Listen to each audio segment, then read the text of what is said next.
안녕하십니까. 현대투자연구소 송조입니다. 이번 시간은 카카오와 빅히트에 대해서 종목별 핵심 포인트 그리고 목표가에 대해서 함께 분석을 해보도록 하겠습니다. 카카오 빅히트 핵심 포인트 세 가지 정도로 요약을 해봤습니다. 자, 먼저 지금 우리가 다우지수에 집중을 해볼 필요가 있습니다. 여러분들 뭐 잘 아시다시피 다우지수는 우리가 흔히 그 다우 산업지수라고 그러죠. 경기라든가 실적에 민감할 수밖에 없는데요. 그동안 우리가 유동성 장세였죠. 유동성 장세는 사실 그 성장성에 의해서 이제 진행했던 장세를 보는데, 대표적으로 테슬라라든가 애플의 사례를 보시면 될 것 같은데, 지금 나스닥 기준으로 고점 대비 지금 조정이 제법 컸죠. 그리고 당분간은 이제 혼조 국면이 예상이 되면서, 나스닥 지수는 계속해서 신고가 행진이 이어지고 있는데, 미국 시장, 다우지수 기준으로 본다면 이미 실적 장세가 진행 중이다. 이렇게 보시면 될 것 같아요. 상대적으로 우리는 아직까지는 이제 실적 장세가 도래하지 않았는데, 실적 장세가 도래하기 위해서는 수급이 굉장히 중요하죠. 작년에, 그러니까 이제 작년 코로나 저점서부터 3월 19일이 되겠죠. 3월 19일서부터 1월 11일까지, 올해 1월 10일까지 말 그대로 유동성 장세가 전개되는데, 그 유동성 장세는 철저하게 개인들에 의해서 진행이 됐죠. 외국인이라든가 기관은 철저하게 대량으로 순매도를 했습니다. 그런데 이 개인들, 동학개미의 동력이 사라진 거죠. 결정적인 이유는 아시다시피 이제 금리가 지금 상승하고 있죠. 실세 금리가 오르고 있기 때문에 동력이 상실을 했어요. 그래서 실적 장세 같은 경우는 개인들이 주도할 가능성은 굉장히 희박하고요. 기관 같은 경우는 어제도 그런 말씀 드렸는데, 기관 같은 경우는 지금 현금이 없어요. 그래서 순매수로 전환된다 하더라도 굉장히 미비할 가능성이 있겠고요. 그렇다면 결국은 이제 외국인 수급에 의해서 결정될 가능성이 상당히 높지 않을까 생각됩니다. 자, 그래서 이제 고점 대비, 그러니까 지난 1월 10일이죠. 1월 11일 이후에 2개월 정도 충분히 조정을 받았기 때문에 빠르면 3월, 혹은 이제 늦어도 4월 정도면 외국인들이 이제 순매수 전환되면서 본격적인 어떤 실적 장세 가능성이 높지 않을까 생각됩니다. 실적 장세 주역은 사실 카카오죠. 카카오 혹은 이제 빅히트가 된다고 봐야 될 것 같아요. 두 번째는 카카오 핵심 포인트인데요. 먼저 카카오와 삼성전자 혹은 이제 카카오와 삼성 SDI 상관관계를 통해서 우리가 카카오의 어떤 목표가를 한번 분석을 해보도록 하겠고, 상대적으로 지금 삼성전자도 소강 국면에 있고, 지금 삼성 SDI 같은 경우는 이제 단기 추세, 중기 추세가 지금 무너졌다고 봐야 될 것 같은데요. 그런 상황에서는 카카오가 좀 유리한 환경이 아닐까 생각이 됩니다. 자, 그리고 빅히트의 핵심 포인트는 지금 이제 제가 나름대로 자신 있는 논리죠. 그러니까 3파동이, 지금 조정 2파동이 이제 20연에 깨지면서 조정 2파동의 끝자락이고, 조정 2파동의 끝자락이 이제 3파동이었던 출발점이라고 보시면 될 것 같습니다. 특히 지난번에 이제 돌파 갭이 발생했는데, 제가 돌파 갭은 굉장히 중요한 거예요, 여러분들. 돌파 갭이 발생하면서 3파동의 어떤 결정적인 시그널이 아닌가 생각되는데, 이번 3파동 과정에서는 30만 원을 충분히 돌파할 가능성이 높지 않을까 싶고요. 좀 그림을 크게 그린다면, 상장하는 날 장중 35만 1,000원까지 갔었죠. 35만 원을 돌파해야지 빅히트의 어떤 빅히트 주가의 어떤 면목이 나올 수 있지 않을까 생각됩니다. 바닥권이라는 어떤 결정적인 메리트가 있고요. 실적이 굉장히 좋죠. 그 다음에 모멘텀이라는데, 모멘텀은 이제 여러 가지가 있습니다. 위버스라는 어떤 플랫폼에 대한 모멘텀. 요즘에 또 메타버스. 지금 이제 3월 17일자 보고서가 나왔습니다.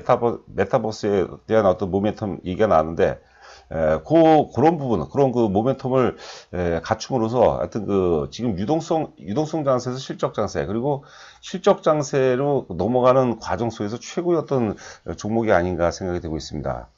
자, 저희 VIP 회원 모집 관련해서는 방송 맨 끝부분에 자세하게 정리가 되어 있습니다. 참고하시기 바라고요. 다우지수도 하나 좀 볼 거 그랬네요. 자, 내일은 한번 다우지수 차트를 놓고 한번 또 분석을 해보도록 하겠습니다. 지금 보시는 화면은 이제 원달러 환율입니다. 원달러 환율. 지금 코로나 최악의 시점, 3월 20일이죠. 미국과 이제 통화 수합이 극적으로 개최가 되면서 공교롭게 글로벌 증시가 전반적으로 이제 3월 19일, 20일 날 이제 바닥을 찍고 전환이 되는데, 원달러 환율 역시도 이제 3월 20일 날이 최고점이었습니다. 그러니까 원화가 최고로 약세라는 시점이었죠. 달러당 1296원이 지금 그래프로 봐서 그냥 고점이라고 얘기하겠습니다. 고점 이후에 환율이 계속해서 떨어졌죠. 원화가 절상이 된 거죠. 원화 가치가 이제 세지는 거죠. 달러당 1296원서부터 1080원까지 원화가 강세를 보였습니다. 그런데 일반적으로 이제 달러 대비 원화가 강세를 보일 때는 여러 가지 논리가 있겠지만 대체적으로 두 가지입니다. 뭐냐면 우리가 수출을 많이 해서 달러를 많이 벌어들이게 되면 원화가 달러 대비 강세를 보이고, 두 번째는 이제 외국인들이 직접 투자 혹은 간접 투자 비중을 늘리게 되면 또 원화가 강세를 보이고 있거든요. 근데 이거는 좀 왜곡이 된 거죠. 지금 원화가 크게 절상되는 그런 구간에서 외국인들이 작년 1월서부터 12월까지 24조를 순매도를 했습니다. 자, 반면에 이제 그 개인들, 동학 개미운동이죠. 47조를 순매수했는데, 제가 데이터를 한번 그 취합해 보니까, 올해까지 봐서는요, 코스닥에서도 한 20조 정도 가까이 순매수를 했거든요. 그러니까 거래소 코스닥 포함해 보니까, 개인 투자가들 한 100조 원 정도를 순매수한 것 같아요.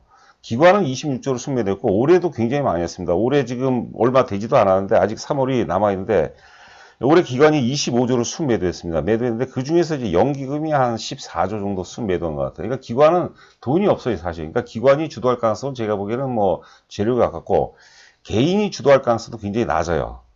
앞서 이제 말씀드렸죠. 동학개미운동의 출발점은 저금리입니다. 뭐 다 여러분들 납득이 되실 거예요. 근데 저금리가 이제는 어땠습니까? 실세금리가 오르면서 동력을 상실해 버린 거죠. 근데 외국인들이 한국 주식을 여러분 가만히 보세요. 지금 지금 원달러 환율 기준으로 지금 달러 대비 지금 1296원에서 1080원까지 원화가 급등을 했는데 외국인들이 오히려 팔아버렸어요. 그러니까 환차 손도 발생이 되고, 그 다음에 주식에서도 팔고 나니까 주가가 급등해 버렸죠. 그러니까 외국인들이 완전히 지금 뭐 거의, 뭐라 그럴까요? 뭐 패닉 상태에 이제 빠진 상황이죠. 워낙 많이 팔았기 때문에 지금 이제 올해 들어서까지 포함해 보니까 대략 한 32조 정도로 순매도한 것 같은데, 그만큼 매도했으면 이제는 사줘야 되는 거죠. 자, 그래서 그 내용까지 또 얘기하려면 길어지는데 간략하게 말씀드린다면, 작년 같은 장세에서는 사실 우리가 이제 안전자산과 위험자산은 아니죠. 뭐 안전자산 하면은 뭐 금도 될 수 있고, 예를 들어서 이제 미국 국채도 될 수 있고, 일본 국채 같은 경우도 굉장히 안전자산에 많이 속합니다. 그런데 주식시장 내에서의 어떤 그 안전자산, 안전시장은 선진국 증시죠. 미국이라든가 뭐 독일 같은 선진국 증시고, 우리 같은 이머징 마켓은 사실 주식시장에서도 이제 위험자산으로 분류가 되는데, 작년에 이제 그 코로나로 불확실성 가운데서 이머징 마켓을 살 수가 없죠, 이건데. 이게 파는 게 타당한 거예요. 그러니까 미국 증시 쪽으로 간 거예요. 손해 본 게 아니라 미국 증시에서 돈을 많이 벌었어요. 사실 글로벌 어떤 자금이라고 보죠. 외국인이라기보다 이제 포괄적으로 글로벌 유동성이라고 하죠. 그렇죠. 그런데 이제 어때요? 경기가 이제 그 회복 조짐이 오죠. 백신 접종이 시작되면서 경기가 회복 조짐 보이니까 그런 자금들이 워낙 많이 올랐어요. 우리가 테슬라라든가 애플 보면은 지금 사실 적적으로 사기가 굉장히 애매한 상태거든요. 그러니까 이제는 그 선진국 증시, 안전자산에서 위험자산 쪽으로, 이머징 마켓 쪽으로 자산이 이동할 가능성이 높다. 이렇게 보시면 될 것 같은데, 그게 다우지수가 먼저 보여준 것 같아요. 다우지수가 오늘 그 방송의 핵심일 수도 있는데, 다우지수는 이미 실적 장세, 유동성 장세 이후에 실적 장세가 지금 진행 중이다. 이렇게 보시면은 국내 증시도, 한국 증시도 조만간에 이제 실적 장세로 전환될 가능성이 높지 않을까 생각됩니다. 근데 우리가 그 수급은 내재 가치나 재료 가치에 철저히 선행한다 그러죠. 아무리 좋은 주식이라도 사자세가 없으면 올라갈 수가 없어요. 또 아무리 또 안 좋은 주식이라도 사자가 많으면 또 오를 수밖에 없거든요. 제가 이제 원달러 환율을 기준으로 지금 충분히 외국인들이 이제는 순매수로 전환될 수 있는 그런 어떤 그 환경이 갖춰져 있다. 뭐 이런 식으로 정리를 하는 게 맞지 않을까 생각됩니다. 자, 이제 본격적으로 들어가 보도록 하겠습니다. 지금 위에가 이제 삼성전자고 아래가 지금 카카오입니다. 카카오. 우리가 이제 어떤 그 삼성전자 핵심 가치, 카카오의 핵심 가치를 빼고 단순 논리로 한번 접근해 보도록 하겠습니다. 지금 삼성전자 같은 일봉입니다. 기간은 둘 다 똑같아요. 삼성전자 같은 경우는 9월달이죠. 9월달 고점. 정확히 이제 그 보통주 기준으로 본다면 62,800원을 돌파하고 96,800원까지 올라갔어요. 대략 한 56%가 상승했습니다. 그러니까 신고가는 새로운 어떤 기준점이 되는 거거든요. 신고가 돌파하고 뭐 나름대로 나름대로 많이 올랐고 또 막판에 또 오버슈팅이 발생이 됐습니다. 그러니까 오버슈팅에 따른 반대급부로 지금 조정을 받는다 이렇게 보시면 될 것 같아요. 62,000원이 아니라 62,800원인가 정확히. 자, 그리고 아래 보시면 카카오 같은 경우는 역사의 고점이 42만원이에요. 42만원에서 519,000원까지 갔거든요. 계산해 보니까 23% 올라갔어요. 그리고 삼성전자 상승률 대비 반도 못 간 거죠. 그러니까 그 카카오 같은 경우, 왜냐하면 주식이 이제 오르잖아요. 오르면서 매수가 더 강화가 되죠. 그러면서 매수가 강화되면서 그 다음 어떤 그 현상이 뭐냐면 매수가 포화를 이루게 되는 거죠. 그러면서 삼성전자가 1월 11일 날 거래량이 9천만 주가 터지면서 이제 버블이 좀 그동안 개입됐던 버블이 일정 부분이 해소가 되는 그런 관계인데 카카오는 버블이 개입이 안 됐어요. 역사적 고점 42만 원 고점 돌파하고 23%밖에 안 올랐거든요. 그러면 42만 원에서 대략 56% 정도를 우리가 적용을 하게 되면 적당한 어떤 목표 가격이 나온다. 이렇게 보시면 돼요. 이런 논리죠. 이런 논리. 그러니까 삼성전자는 다시 한번 말씀드리면 삼성전자는 지난 1월 11일 날 1월 11일 전이죠. 전에 한번 피날레가 한번 나왔었고 카카오는 아직까지 그런 오버슈팅 혹은 피날레가 안 나왔다는 얘기죠. 그러니까 마음 편하게 우리가 갖고 수 있는 주식이라는 거죠. 자, 두 번째는 이제 위에가 삼성 SDI고 아래가 이제 카카오입니다. 삼성 SDI도 보시게 되면은 8월달 고점이죠. 8월달 고점. 대략 50만원 돌파해서 81만 8천원까지 가거든요. 60% 정도가 상승했습니다. 정확한 건 아닙니다. 60%가 상승했어요. 삼성전자보다 좀 더 올라갔어요. 막판에 또 오버슈팅이 나왔죠. 삼성 SDI도. 카카오는 23% 올라가랬대죠. 그러니까 그 삼성 SDI 그리고 삼성전자도 과열이 나왔던 거죠. 그런데 카카오는 과열이 아직 안 나왔다는 것을 제가 강조를 해드린 겁니다. 그러니까 우리가 과열이 나온 주식을 사서는 안 되는 거죠.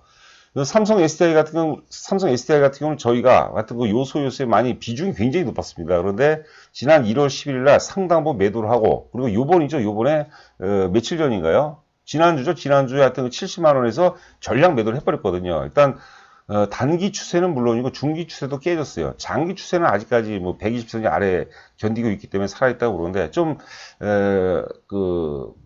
지금 수익이 많이 남은 상태라면은 사실 좀 팔아도 되는데 좀 물려 있는 분이라면 사실 빨리 바꾸거나 혹은 좀 길게 봐야 되겠지. 길게. 당분간은 좀 애를 먹일 가능성이 좀 높지 않을까 생각됩니다. 자, 무슨 말씀인지 이해가 가실런지 모르겠네요. 자, 카카오 한번 일봉 보도록 하죠. 좀 짧게 좀 차트를 줄여봤습니다. 8월 말에서 9월 초가 이제 42만원 최고 고점이죠. 여기가 이제 새로운 출발점이 되는 거죠. 과거에는 저항선인데 돌파를 했으니까 이제 그 출발점이 되겠는데 앞서 이제 그 삼성전자라든가 SDI 사례 정도를 보면 대략적으로 러프하게 계산해보면 75만원 정도가 나와요. 그런데 이익의 질이라든가 성장성이라든가 이거 감안하면 사실 100만원까지도 보자는 얘기죠. 그러니까 제가 보기에는 목표가가 최소한 75만원 정도, 시장이 뭐 크게 불어지면 안 되면 75만원 정도까지는 무리 없이 간다. 그런데 거기에 플러스 카카오만의 어떤 결정적인 어떤 그 핵심 가치죠. 그런 것도 감안하면 100만원 혹은 그 이상도 우리가 봐야 되지 않을까 생각됩니다. 사실 그 주식이 매수가 힘든 거지 매도는 어렵지가 않아요. 매도는 여러분들 그 카카오 역시도 앞서 이제 삼성 SDI라든가 삼성전자처럼 오버슈팅이 나오고 거래가 크게 터질 겁니다. 그런데 팔아야 되는데 그때가 또 못 팔아요. 왜냐하면 흥분해 있고 취세에 취해 있기 때문에 또 못 파는 경우가 많습니다. 그런 것들을 우리가 잘 극복을 해내겠죠. 뭐 그렇기 때문에 저희 같은 전문가들이 전문가들이 있지 않나 생각됩니다. 자, 지금 보시는 그림은 이제 카카오 보고서는 이제 카카오 3월 17일자 미래에셋증권 보고서입니다. 제목이 비트코인 열풍 최대 수혜주는 카카오라는데요. 뭐 간략하게 한번 보도록 하죠. 자, 2021년 매 분기마다 이제 어닝 서프라이즈 기대 구간 1분기에도 카카오페이라든가 뱅크, 피코마의 가파른 실적 지표를 우리가 확인할 수 있고 요 아래가 이제 그 핵심 내용이 되겠죠. 2021년 두나무발 실적 서프라이즈 전망. 지금 이제 국내 최대 가상 화폐 거래소 업비트죠. 업비트. 거래소입니다. 업비트 성장의 최대 수혜다. 카카오가 이제 업비트를 운영하는 두나무 지분 23%를 뭐 직간접적으로 보유하고 있다고 그러고요. 일단은 이제 그 지분법 이익만 대략적으로 한 1,000억 정도라고 예상이 되는데 올해 예상 영업이 뭐 4천억 정도 넘긴다고 그러는데 1,000억이면은 뭐 굉장히 전체 어떤 그 영업이익에 차지하는 비중이 크지 않나 생각됩니다. 그래서 이런 것들이 모멘텀이 계속 나와요. 그냥 카카오가 자회사가 지금 100개가 넘어요. 그러니까 뭐 다양한 어떤 모멘텀을 갖고 있다 이렇게 보시면 될 것 같습니다. 자, 액면 분할 발표했죠. 저희가 이제 액면 분할 발표 시점에서 그 그림에서 안 보여드렸었네요. 액면 분할 발표 시점에서 저희가 50만 원에서 일부 좀 매도를 했습니다. 일부 매도를 했고요. 하여튼 그 4월 12일서부터 14일간, 4월 12, 13, 14니까 3일간이죠. 3일간 거래 정지니까 그거는 여러분께서 이제 감안을 하시기 바랍니다. 자, 영업이익 보시면은 제가 아까 그 4천억이라고 하는데 그런 작년 영업이익이 이제 4천억대고 올해 영업이익이 이제 7천억대죠. 그거 제가 좀 수정을 하겠습니다. 2019년도 영업이익이 2,070억에서 2020년 4,560억이니까 영업이익이 뭐 배 이상 늘었죠. 그러니까 주가는 당연히 많이 올라가는 게 정상이에요. 2019년도 저희가 4월 달에 저희가 최초로 카카오를 주력주에 편입했는데 그때 당시 주가가 대략적으로 한 13만 원 정도 전후였거든요. 그게 뭐 50만 원 넘어갔으니까 수익이 굉장히 많이 났죠. 그리고 올해 예상 영업이익이 지금 7,360억인데 사실 그 올해 영업이익이 1조 가까이 된다는 그런 얘기도 있습니다. 그러니까 제가 보기엔 7천억대면은 뭐 최소 정도로 봐야 될 것 같고요. 만약에 이 정도 올해 예상 영업이익이 한 7,360억 정도 이 정도 근사치만 온다 하더라도 제가 보기에는 뭐 충분히 뭐 100만 원 정도 이상도 뭐 갈 수 있을 만한 그런 여건이 되지 않나 생각이 됩니다. 자, 지금 그 미래에셋증권에서는 이제 목표 주가를 기존에 57만 원에서 59만 원도 올렸는데 이게 뭐 59만 원이나 60만 원으로 해버리지 의미가 전혀 없는 것 같아요. 자, 여하튼 간에 우리가 합리적인 현실적이고 아까 그 삼성전자라든가 삼성 SDI하고 단순 비교해서 봤을 때는 75만 원까지는 충분히 간다고 이제 보는 거죠. 그러니까 지금 현재 그 보유하고 계신 분 혹은 매수하시는 분 입장에서는 제 방송이 좀 도움이 되지 않을까 생각되는데 제가 이제 여러 번 말씀드렸지만 지금 전 종목을 통틀어서 한 종목당 찍으라는 표현이 좀 저급하네요. 하여튼 그 선택하라면 단연코 카카오가 아닌가 생각됩니다. 자, 카카오뱅크 월간 순이용자 수 추이, 카카오페이 월간 순이용자 추이 보면은 작년 2019년서부터 19년 5월서부터 계속해서 우상향으로 급증하고 있습니다. 급증화. 그 다음에 그 일본의 피코마 월 거래액 추이 보니까 역시 급증 추세 있고 피코마 분기 거래액 추이 보니까 급등하고 있습니다. 급등하고 있어요. 그 다음에 이제 업비트죠. 거래소죠. 가상화폐 거래소. 업비트, 빗썸 월간 순 이용자 추이. 빗썸도 여러분께서 이제 많이 들어보셨을 거예요. 자, 빗썸 대비 업비트가 급증하고 있죠. 순 이용자 추이가 급등하고 있고. 근데 월간 총 이용자 시간 추이입니다. 뭐 안드로이드 기준이라고 하는데 이거 역시도 지금 이제 업비트하고 빗썸을 비교해보면 업비트가 최근 들어와서 급등하는 그런 모습을 보이고 있습니다. 자, 여튼 요런 것도 새로운 어떤 그 동력이다. 카카오만 가질 수 있는 최고의 어떤 그 강점이 아닌가 생각이 됩니다. 자, 그래서 이제 그 자회사가 뭐 100개 이상이 되는데 그 중에서 물론 적자가 계속 이어지는 것도 많은데 거기서 이제 그 제대로 시장에 자리를 잡은 기업들은 계속 강화를 시키는 거죠. 투자를 더 활성화시키고 강화를 시키고 또 이제 강화를 시킨 다음에 이제 자리를 잡게 되면 또 상장시키고 거기다 또 이익이 발생되고 굉장히 어떤 그 선순환적인 4차 산업혁명에 최적화된 어떤 종목이다 이렇게 보시면 될 것 같아요. 자, 빅히트인데 일단은 그 1차 목표 가격은 뭐 우리가 35만 원을 뭐 다이렉트로 넘어간다는 얘기는 아닌데 지금 요번에 이제 상승 충격 3파동이죠. 3파동에서는 일단 그 30만 원 돌파할 가능성이 굉장히 높다. 자, 앞전 1파동의 고점이 25만 원대거든요. 그러니까 25만 원 아래에서는 계속해서 매수 관점이에요. 근데 이 빅히트를 이제 가만히 보시면 아시겠지만 오를 때는 굉장히 가파르게 오르고 빠질 때도 가파르게 빠지거든요. 그러니까 따라서 하면 안 돼. 따라서 하면. 살 기회 충분히 줬죠. 지금 이틀 강세 이후에 눌림목조정 이틀을 충분히 준 상태, 3일째 보통 상승을 많이 합니다. 그러니까 저희 회원분들한테도 조정 이틀째 많이 사라는 얘기예요. 조정 이틀째. 3일째 사는 것은 조금 사실 물론 이제 오늘도 시초가 무렵에서는 그게 높지는 않았어요. 충분히 살 기회를 줬는데 이게 또, 특히 이제 뭐라고 할까요? 시장을 보면서 매매하신 분들은 뭐 살 수 있겠지만 직장 다니시던가 혹은 사업하시는 분들은 그런 식으로 우리가 매매하는 게 많지가 않아요. 그러니까 항상 조정받을 때 눌림목에서 편안하게 매수하는 게 굉장히 좋지 않을까 생각됩니다. 너무 여러분들 조급하게 하지 마세요. 그거 안 됩니다. 우리가 뭐 빨리 매수하고 또 뭐 빨리 팔고 이러다고 잘 되는 게 아니거든요. 어떤 성공 투자를 하기 위해서는 성공 투자를 하기 위한 자세가 중요해요. 자세가.